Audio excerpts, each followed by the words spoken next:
Life 2.0, or Second Adulthood, is a new phase of life that is being caused by converging social and economic forces. It's typically prompted by a combination of our children becoming adults and reaching a point in our first career where we feel the need to adjust or realign our relationship with our work. It may start as early as the mid-40s and can extend for as long as we have the capacity and desire to maintain it. To provide a better framework for thinking about Life 2.0, let's talk about how we got here. For most of us, as we grew up, we always had an idea of what the next phase of our life would look like. Through some combination of our own observations, interactions with others, and the signals coming from media and culture, we had a kind of mental script about how life should proceed. From childhood to teenager to adulthood to retirement, these scripts presented us with a mental map regarding the challenges and opportunities we would face next. While this kind of mental scripting process has been a part of human culture for as long as we have written history,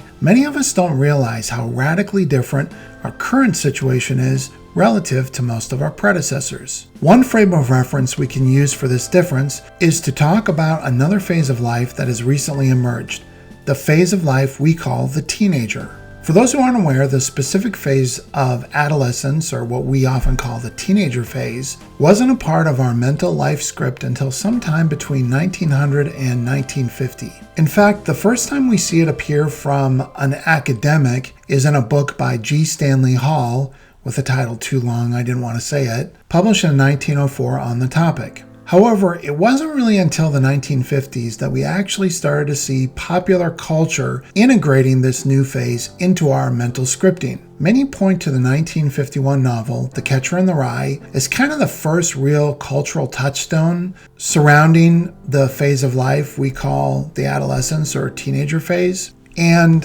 connecting to that, we really didn't see the kind of teenage culture emerge until the 1950s. What's fascinating about this is there's this 50-year gap between the first time somebody noted this new phase of life and when the rest of culture started to integrate this into their reality. This is probably because this new phase emerged gradually as the convergence of new economic and cultural forces played out. And in fact, it wasn't really teenagers that were new. Obviously, we've always had that age group, but rather the way in which the years of the teenager became something distinct that sat between two classic phases of childhood and adulthood. We see this second adulthood phase in the same way, a new period of life that sits between our first adulthood and conventional retirement. Like the emergence of the teenager, it's the result of a convergence of forces. And while those forces have been growing over time, we're only just now recognizing the effects. We see at least three key forces that have contributed to the emergence of the second adulthood: rising lifespans, the changing nature of work, and the switch from pension-based retirement plans to private retirement plans. The combination of these forces has meant there is a large group of people between 45 and 65 who have the time, health, experience, resources, and desire to live a new adult life. Unfortunately, while they have this desire, there is no mental script for them to do this. No tools, no frameworks. While they have this inner voice pushing them to do something different,